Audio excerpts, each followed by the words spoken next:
Assalamualaikum warahmatullahi wabarakatuh. Perkenalkan, nama saya Naufal Yakiarkan dari kelas Eksos 2, nomor absen 18. Saya dari SMA Negeri 1 Tengaran. Di sini saya akan menjelaskan tentang rumus GLB, GLBB, GCB, dan GFA. Oke, saya akan menjelaskan satu persatu. Yang pertama tentang GLB. Sebuah benda akan dikatakan bergerak lurus beraturan jika lintasan dari benda tersebut adalah garis lurus dan kecepatannya setiap saat adalah tetap, atau kecepatannya tidak mengalami perubahan. Oleh karena itu, percepatannya bernilai 0. Dalam ilmu fisika, hanya ada satu rumus untuk GLB. S sama dengan V kali T. Keterangan S jarak atau M. V sama dengan kecepatan M atau S. T sama dengan waktu atau S. Contoh soal. Sebuah motor melaju dengan kecepatan 80 M atau S. Berapakah jarak yang ditempuh jika motor tersebut bergerak selama 20 menit? Diketahui V sama dengan 80 M atau S. T sama dengan 20 menit. Sama dengan 20 kali 60 sekon, sama dengan 1200. Ditanya sama dengan S. Jawab, S sama dengan V kali T, sama dengan 80 kali 1200, sama dengan 96.000 meter. NB. Yang perlu kita ingat adalah ketika kita menjawab sebuah soal, kita harus merubah satuan menjadi SI, seperti contoh di atas. Satuan untuk waktunya harus terlebih dulu kita rubah dari menit menjadi sekon atau detik. Mudahkan. 2. Gerak lurus berubah beraturan atau GLBB. Sebuah benda dikatakan mengalami GLBB jika terjadi perubahan kecepatan terhadap selang waktu ketika benda tersebut bergerak. Dengan kata lain, besar percepatannya adalah tetap. Rumusnya, V sama dengan VO tambah A kali T. S sama dengan FO kali T tambah 1/2 A kali T pangkat 2. V pangkat 2 sama dengan FO pangkat 2 tambah 2 kali A kali S. Contoh soal, sebuah motor melaju dengan kecepatan 40 M atau S dan mengalami percepatan tetap sebesar 2 M atau S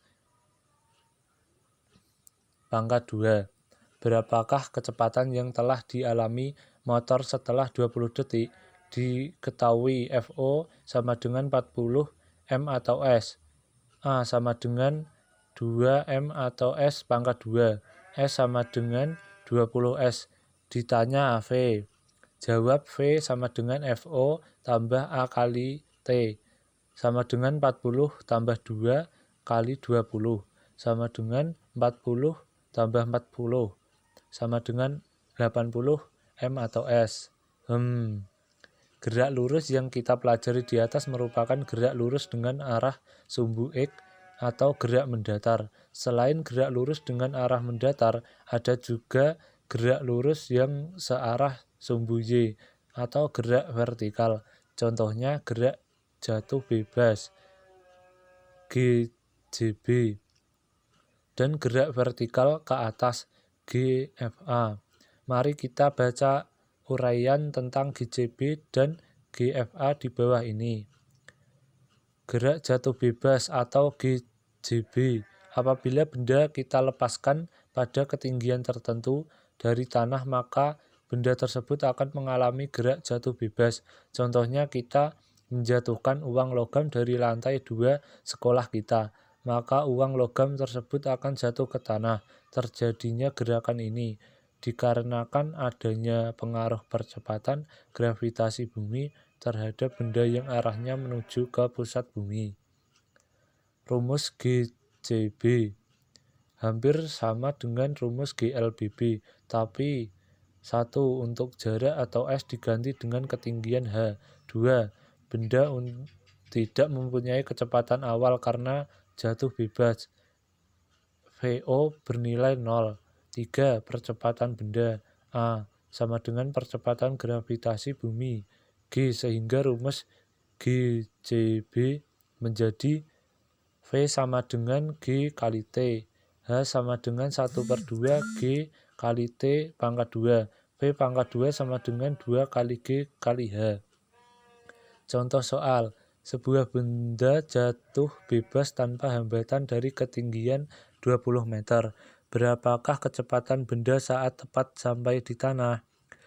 Diketahui H sama dengan 20 m atau S. Ditanya V. Jawab, V pangkat 2 sama dengan 2 kali G kali H. V pangkat 2 sama dengan 2 kali 10 kali 20. V pangkat 2 sama dengan 400. V sama dengan 20 m atau S. Gerak vertikal ke atas atau GVA. Untuk GVA hampir sama dengan GCB, hanya saja berbeda arah geraknya. Kalau GCB adalah benda ke bawah, sedangkan GFA arah bendanya ke atas. Dengan kata lain, pada GVA, percepatan benda A bernilai negatif karena melawan arah percepatan gerak gravitasi bumi atau G, sehingga A sama dengan negatif G. Selain itu, pada GVA kecepatan awalnya V0 tidak bernilai 0 karena benda dapat mengalami gerak ke atas karena ada dorongan dari kita. Untuk rumusnya menjadi V sama dengan VO kurangi G kali T. H sama dengan FO kali T kurangi 1/2 G kali T pangkat 2. V pangkat 2 sama dengan FO pangkat 2 tambah 2 kali G kali H. Untuk penyelesaian soal GVA hampir sama dengan GLBB dan GCB. Mudah banget kan? So, nggak ada kata sulit dalam mempelajari fisika. Ayo mulai sekarang kita tanamkan dalam hati kita bahwa fisika itu mudah. Mungkin cukup sekian yang dapat penulis sampaikan untuk gerak melingkar dan gerak parabola. Kita bahas di pertemuan berikutnya ya. Wassalamualaikum warahmatullahi wabarakatuh.